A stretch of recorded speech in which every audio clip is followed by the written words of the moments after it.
1930 में महात्मा गांधी ने अन्यायपूर्ण नमक कानून के खिलाफ दांडी मार्च का नेतृत्व किया। 12 मार्च को साबरमती से चलकर 240 मील की यात्रा के बाद 6 अप्रैल को दांडी पहुंचकर समुद्र से नमक बनाकर अंग्रेजी शासन का प्रतिरोध किया। यह सविनय, अवज्ञा और असहयोग का प्रतीक बना।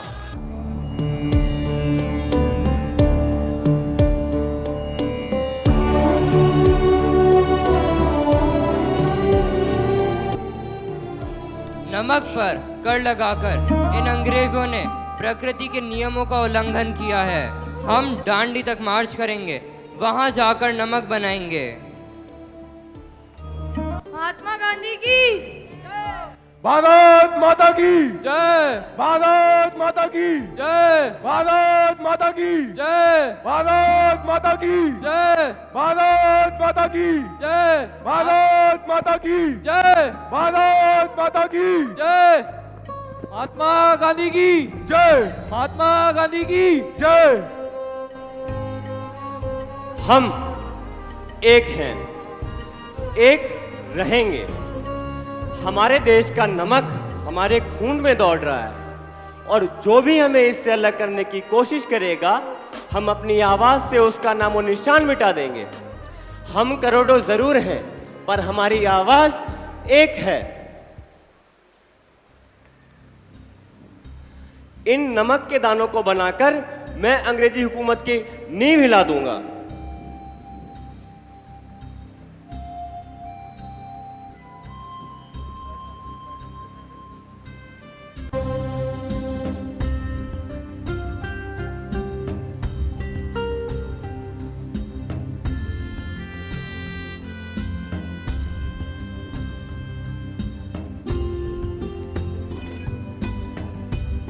प्रेसिडेंट बनने की बहुत बहुत बधाई हो सुभाष।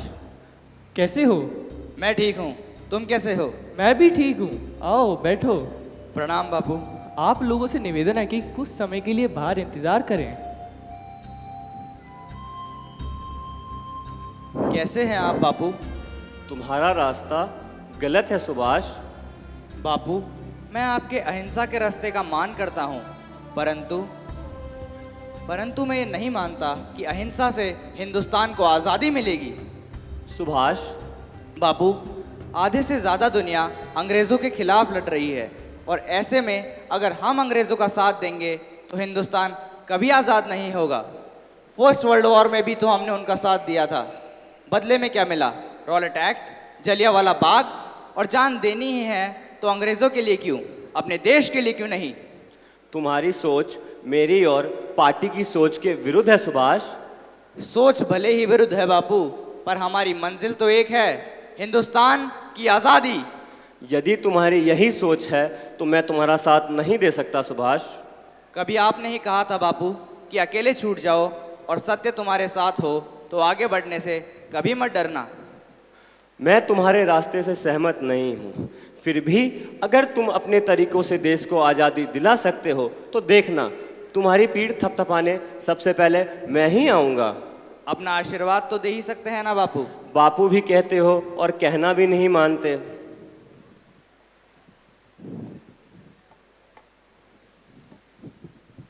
रुको सुभाष, रुको। थिंक वन सेकेंड सुभाष, तुम कांग्रेस के प्रेसिडेंट हो। सूनर और लेटर हमें आज़ादी मिल ही जाएगी, पर इतना दूर मत निकल जाना कि वापस ही आ ना सको। डू नॉट वरी जवाहर, मैं कितनी भी दूर चले जाऊं तुमसे मिलने ज़रूर आऊँगा, पर वापस आऊँगा एक आज़ाद हिंदुस्तान में। যদি তোর ডাক শুনে কেউ না আসে তবে একলা চলো রে, তবে একলা চলো, একলা চলো, একলা চলো, একলা চলো রে, तबे हमने जो आज़ादी की लड़ाई छेड़ रखी है उसे तब तक जारी रखना है जब तक मुकम्मल आज़ादी ना मिल जाए। जितनी जल्दी हम लोग आपसी मतभेद भुलाकर और एकजुट होकर इस लड़ाई में शामिल होंगे, उतनी ही जल्दी हमें आज़ादी मिलेगी। आप सबके आत्म बलिदान का समय आ गया है। इस वक्त ज़माना हमारे अनुकूल है। अंतर्राष्ट्रीय परिस्थितियों का हमें फ़ायदा उठाना चाहिए।